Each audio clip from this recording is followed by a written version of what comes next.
Howdy folks, my name is Teri, and I am sick. It's Video Everyday April, and, well, I was sitting in the doctor's office, hopped up on cold meds, and I was thinking about today's video, and I thought about how I have con crud from Adepticon, which is kind of the most obvious health effect of wargaming, but I wanted today to talk about the health benefits of wargaming. I think that it's something that we may kind of know about, we might think about, we might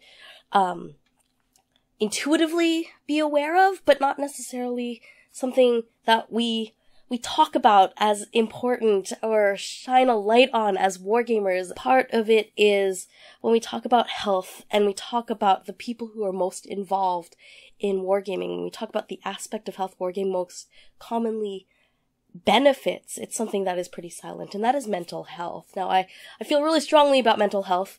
I am personally someone who has been medicated for depression and social anxiety. I've suffered from it. There's no judgment from me about having chemical brain imbalances. But one of the things that got me through some of the darker times is having social connections. YouTube tells me there's a 95+% chance that if you're watching this, you're a man. We don't really talk about men's mental health in the same terms, in the same ways. We don't discuss ways to help improve it, or bolster it, or support it. It's really terrible, because the consequence of that is that when it comes to suicide rates and that sort of thing, men are overrepresented. And in Canada here, 4 out of 5 suicides are men. So that's a real problem. There was a 2017 study on the correlation between, friendships and social connections and rates of suicide. And what the study ended up finding was that there is a bidirectional relationship between friendship and suicide rate. So the more friendships and the more quality friendships someone had, the less likely they were to harm.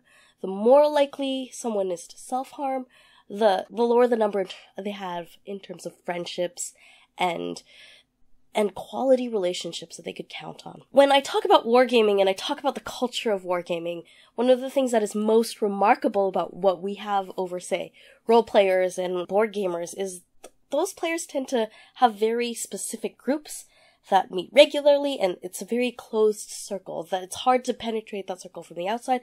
They're individuals who know each other. They may know each other from before board gaming or role-playing together. These are established friendships.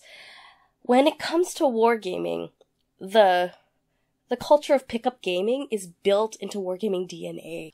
You meet strangers when you go out to your events at your local game store, the Games Workshop, wherever you go to play, at tournaments, at conventions, and the expectation is you're going to be playing strangers, and that's kind of the joy, because when you play the same people over and over again in wargaming, whatever your wargame is, it gets really boring really fast. So that novelty, in terms of meeting new people, is one of the draws, and that then relates and can be correlated to new connections and new friendships.